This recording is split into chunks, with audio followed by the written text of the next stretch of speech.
Bonjour belle âme, comme tu le sais ou peut-être pas encore, je suis thérapeute ayurvédique et professeure de yoga.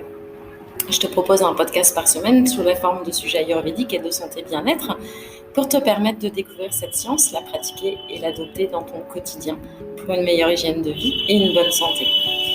Si tu as écouté les podcasts précédents, tu as pu découvrir ce qu'est l'Ayurveda et notamment les doshas, les 6 saveurs, l'alimentation ayurvédique, les huiles essentielles pour ton dosha, comment maigrir ou développement personnel, traiter les maladies et encore bien d'autres sujets pour se faire du bien et se guérir. Sinon, je t'invite à le faire avant d'aller plus loin pour bien comprendre les richesses qu'elle t'apporte et devenir autonome dans la gestion de ta santé, car l'Ayurveda est la voie pour ta pleine santé. Dans cet épisode, je vais te parler de l'hypertension. L'hypertension est une maladie courante à l'époque actuelle. Une personne sur 5 se trouve hypertendue. La plupart des adultes le développent au cours de la moitié de leur vie. Plus de 50% des décès et des incapacités dues aux maladies cardiaques et aux accidents vasculaires cérébraux tuent ensemble plus de 12 millions de personnes chaque année. Il a été prédit que d'ici 2020, il y aura une augmentation de 75% de la charge mondiale des maladies cardiovasculaires. La régulation de la pression artérielle est portée par la contractilité du myocarde, qui est le tissu musculaire du cœur. C'est un muscle épais et creux à contraction rythmique contrôlé par le système nerveux végétatif.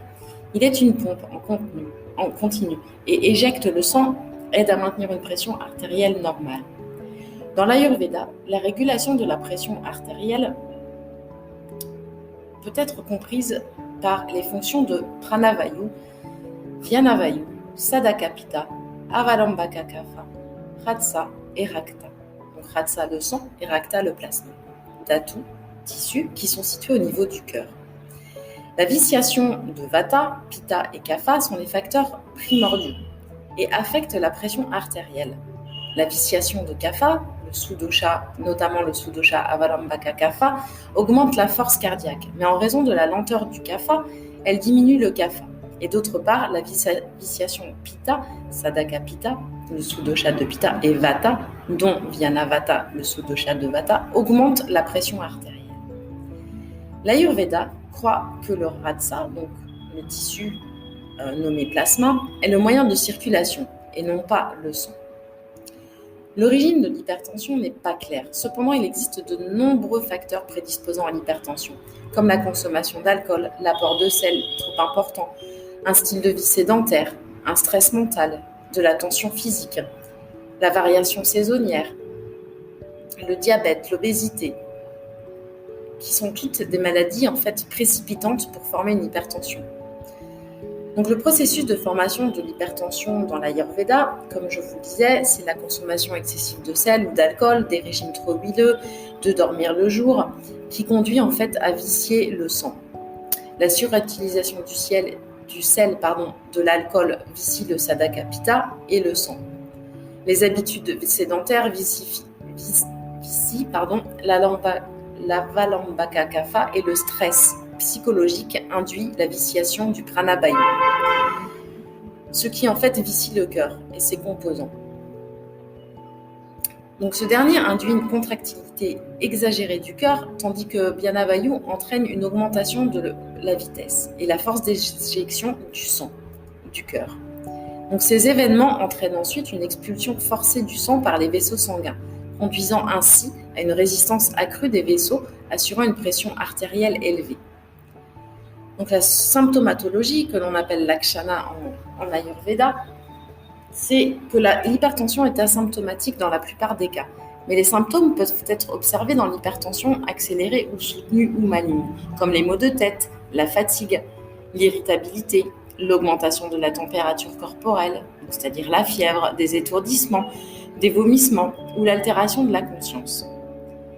On peut avoir des troubles visuels, des signes neurologiques, des symptômes urinaires, des délires chez les hypertendus, de la stupeur. Le coma peut aussi y arriver. Donc mieux vaut prévenir que guérir. Le but de l'Ayurveda est de promouvoir la santé par des mesures préventives et de mieux gérer le trouble. Donc la ligne de prévention et la gestion d'un tel trouble est magnifiquement citée dans l'Ayurveda. Donc comment prévenir et améliorer ? avec un style de vie et une alimentation bénéfique pour le cœur. Un régime alimentaire et des exercices pour faciliter l'écoulement des srotas, donc qui sont les canaux du corps par lesquels les matériaux nécessaires à la construction des tissus, à la nutrition et aux autres nutriments circulent d'un coin du corps à l'autre. Donc, suivez les principes de la paix comme Ahimsa qui veut dire non-violence et plus généralement respect de la vie. Suivez le chemin de la connaissance, arrêtez de fumer. Le tabagisme ou l'utilisation de produits tabagiques sont des facteurs de risque les plus importants de maladies cardiaques, qui contient des produits chimiques pouvant être responsables de l'artériosclérose. Soyez physiquement actif, il aide à contrôler le poids pour réduire le risque de développer une hypertension. La bonne forme physique peut être obtenue en augmentant l'intensité, la durée et la fréquence des séances d'entraînement telles que le jardinage, l'entretien ménager, l'utilisation des escaliers et la marche matinale légère à modérer pendant 30 minutes. Le dépistage régulier au niveau de sa santé, c'est également un moyen important de prévenir les problèmes cardiaques. Plus tôt vous commencez à le traiter, plus vous pouvez prévenir la maladie. Les bilans de santé réguliers ou un dépistage effectué par certains paramètres simples tels que la mesure de la tension artérielle et le test sanguin ou encore le profil lipidique, la glycémie et d'autres caractéristiques de base comme l'indice de masse corporelle doivent être régulièrement surveillés et qui sont aussi responsables de l'hypertension secondaire. Donc prendre des mesures anti-stress. Le stress lui-même peut être un facteur de risque, où il se peut que des niveaux élevés de stress aggravent d'autres facteurs de risque. C'est-à-dire que le stress peut provoquer une hypertension artérielle, une suralimentation, moins d'activité physique. Le stress chronique expose votre corps à des niveaux malsains et constamment élevés d'hormones, comme l'adrénaline ou le cortisol, ce qui augmente le risque de crise cardiaque. Un régime diététique. Si le régime est pur, le cœur sera pur. Si le cœur est pur, l'esprit sera pur.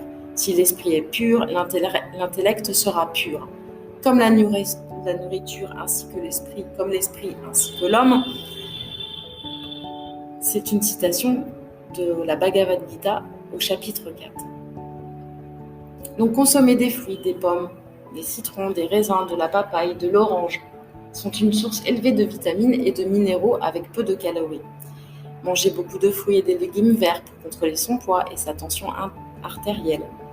Un régime riche en fibres et la forme de grains entiers non raffinés, les fibres alimentaires solubles dans l'eau peuvent être incorporées dans le régime alimentaire et entraîner une baisse significative du cholestérol également.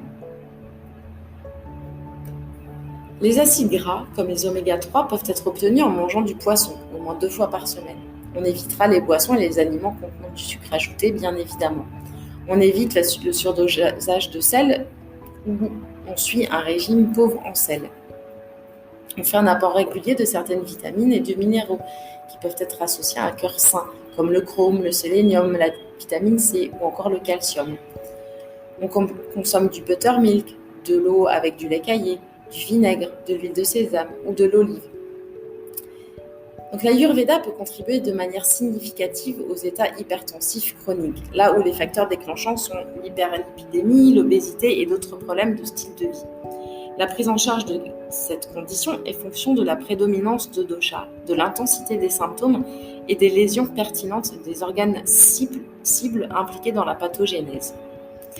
Avec la pacification du sang et pitta dosha, la phytothérapie et l'alimentation par virshana, c'est-à-dire la purge thérapeutique, ou pavasam, le jeûne ou encore les saignées peuvent aider à réguler l'hypertension. Le premier facteur est la gestion du style de vie et dans bien des conditions de santé dans l'Ayurveda. Donc en conclusion, en Ayurveda, nous pouvons fournir la prévention et le traitement de la maladie en évitant les facteurs étiologiques, c'est-à-dire patya, apatya, ce qu'il faut faire et ne pas faire, shamana, c'est-à-dire la pacification, shodhana, la biopurification, l'utilisation de préparations herbales ou encore les herbes simples comme les dravyas. On peut utiliser le triphala, la ritaki, le vacha, le pipali, qui sont des herbes simples à utiliser et efficaces, couplées bien sûr à un style de vie sain, tout comme l'alimentation. Veillez à avoir une routine quotidienne, une routine saisonnière. Prenez le temps de cuisiner sain et frais. Utilisez des herbes offertes par la nature. Bougez et là vous régulerez et préviendrez l'apparition de symptômes et de maladies.